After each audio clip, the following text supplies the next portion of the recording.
kana buƙatar hanyar samun kuɗi online, ka shiga damuwa kasancewar kana ta yi amma kana samun wahala akan samun kuɗi online.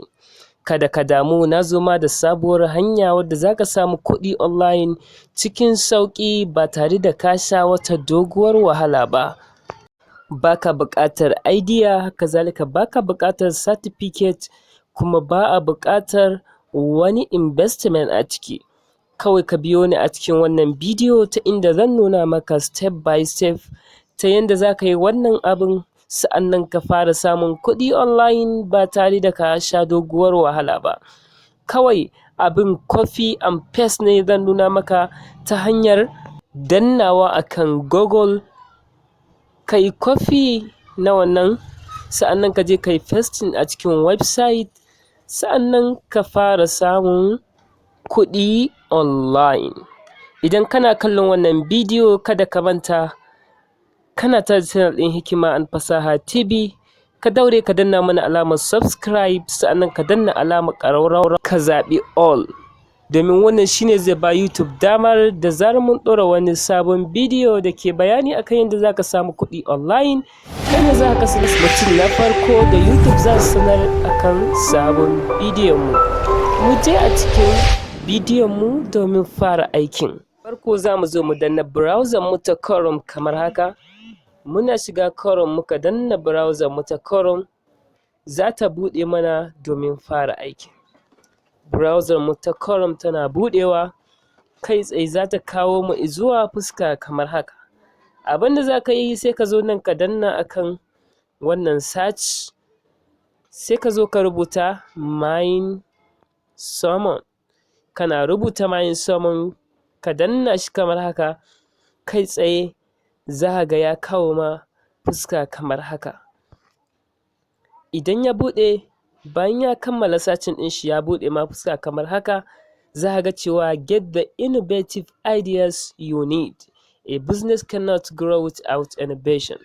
Wato a wannan website da zan nuna maka hanya ce da za ka samu kuɗi online ta hanyar sharing ideas. Kada ka damu, a cikin wannan bidiyo zan nuna ma yanda za ka yi wannan aikin ba tare da ka ɓata hannunka wajen typing na rubutu ba. Kawai abin da zan nuna ma shine copy and paste, sa'annan kuma ka samu kuɗi da shi a cikin wannan website. Idan ka zo nan ƙasa ka duba za ka ga gashi nan project ne wanda za a bada US dollars guda 800. US dollars guda 800. Nan ma idan ka zo ka duba nan US dollars guda 1,600. Nan ma idan ka zo ka duba US dollars guda 10,000. Wow! Automatically zan nuna ma hanyar da za ka bi domin samun waɗannan kuɗaɗe online a cikin wannan website ba tare da ka sha doguwar wahala ba. Ka tabbatar ka danna ma wannan bidiyon alamar like, sa'annan ka min subscribing a channel ɗinmu, sa'annan ka danna alamar ƙararrawa ka zaɓi all. Kawai abin da za ka yi shine bayan ka yi wannan za ka zo domin ka yi creating na account.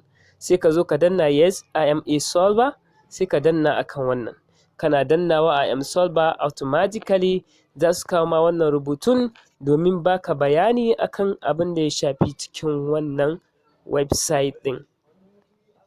Ka zo ka danna akan nan menu, kana dannawa kai tsaye zai kawo ma zaɓi kamar haka. Sai ka danna akan wannan na ƙasa, kana dannawa akan nan na ƙasa zai kawo ma guraren da za ka yi creating na account, ta inda za ka yi creating na account domin fara samun kuɗi a cikin wannan website.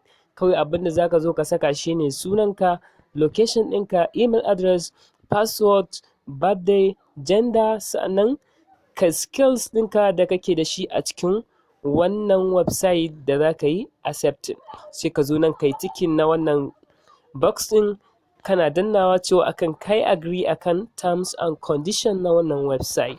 Kana gamawa wannan automatically sai ka zo ka yi login. Duba nan za ga cewa kai tsaye na yi login a cikin account ɗina.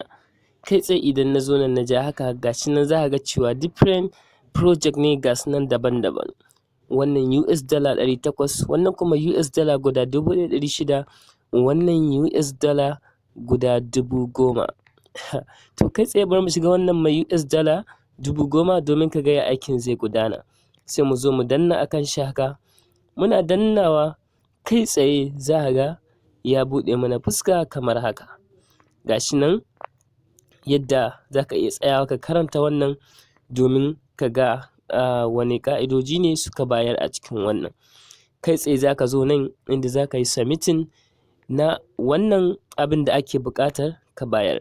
Me suke so? Suka ce what is your creative solution for clean, sustainable and accessible energy?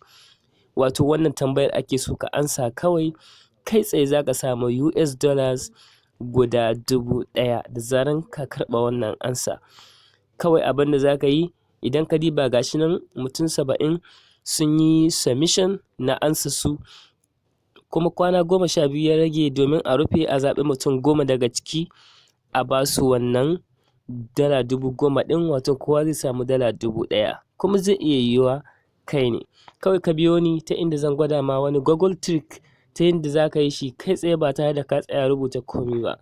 Kawai idan ka zo nan ƙasa, ka zo nan ka cike waɗannan ansa ɗin, ka danna yes, nan ma za ka iya danna yes, ka dawo nan ka danna yes, sai ka dawo nan ka danna no saboda baka aiki a cikin nan. Nan sai ka zo ka saka title na abin da ana ansar da za ka bayar. Nan kuma ƙasa kai tsaye zan nuna ma yadda za ka samu wannan ansa. Misali abin da za mu yi kawai sai mu zo mu kwafi wannan tambayar da aka mana. Muna zuwa muka kwafe ta, kai tsaye bayan mun yi kwafin ta sai mu koma a cikin Google. Muna komawa a cikin Google kai tsaye za mu zo nan wurin search sai mu danna mu yi pasting wannan tambaya namu. Muna danna pasting sai mu yi search.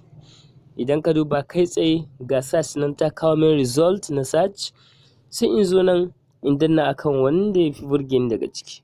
Sai in zo bari in zo in danna nan.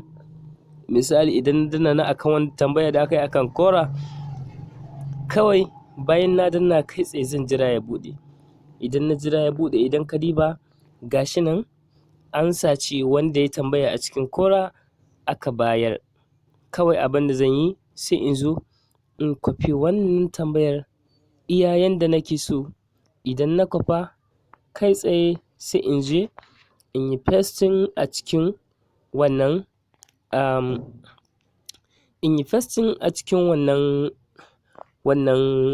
website na hamisu.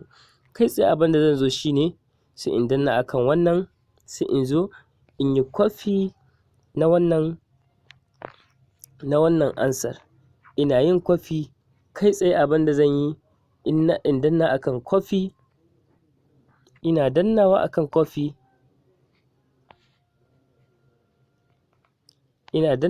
kwafi. Kai tsaye na yi kwafi na wannan ansar. Abin da zai sai in je in koma a cikin wannan hamisu ɗin. Ina dannawa a cikin hamisu kai tsaye abin da zan yi sai in zo a cikin wannan box ɗin da aka saka wanda za ka saka ansarka, sai ka zo ka yi pasting na wannan text ɗin daga kwafo. Kai tsaye automatically ina yin wannan sai in danna, sai in zo in cika sauran bayanai sai in danna akan submit. Kana dannawa akan submit bam, kai tsaye da an zaɓe ka za ka samu US dala guda 1000 wanda kuɗi ne masu yawa sosai musamman a nan kuɗin Najeriya. To jama'a duka dai anan muka kai ƙarshen wannan bidiyo, da fatan kun ji daɗin wannan bidiyo. Idan haka ne kada ku manta ku danna mana alamar subscribe, sannan ku danna alamar ƙararrawa ku zaɓi all ku kasance da mu a bidiyon mu na gaba. Mun gode da kasancewa da channel ɗin Hikima and Fasaha TV.